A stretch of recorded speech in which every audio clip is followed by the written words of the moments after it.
when the colonizers were leaving the continent between 1958 and 1961, France did something that was just downright terrible. Made the African leaders sign what they call the Pact for the Continuation of Colonization.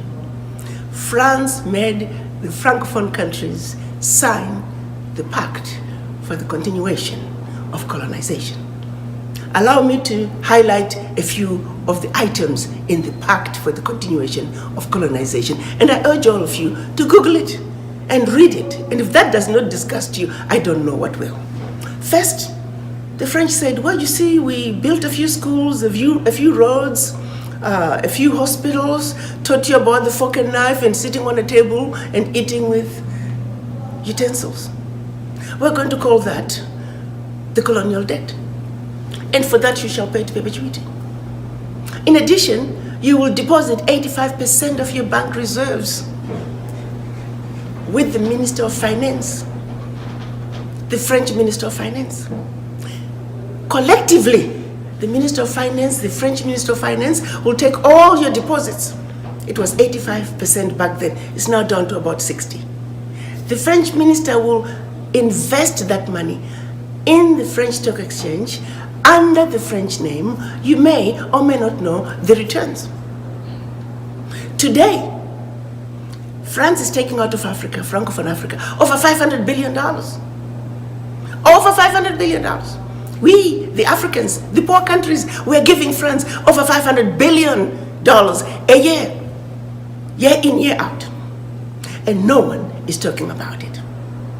The latest figures are saying for every $14 billion that France takes out of Africa, by the time they finish investing it, they're realizing upwards of $300 billion for every $14 billion. So in actuality, France is taking out of Africa trillions of dollars year in, year out. Should any of those countries wish to access some of their own money that they deposited with France, they have to submit their own financial reports for the country. And if approved, they can only access up to 20% of that money as a loan at commercial interest rates. Figure that one out. That is our reality. It gets better.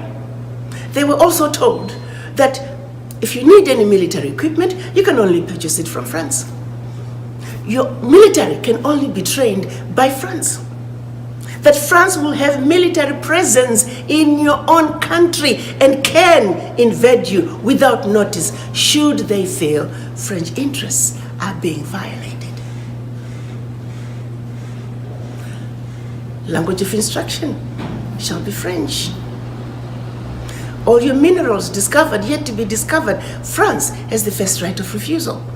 All the contracts, big contracts, private and public, French companies have the first right of refusal.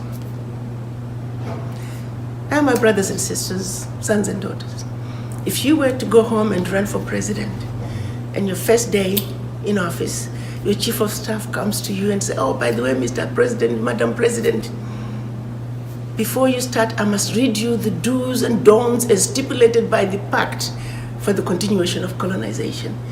And your chief of staff reads this to you. What power do you have? This is precisely what our colonizers wanted. To leave us in a position that no matter how hard we try, trying to get a leg up is mission impossible.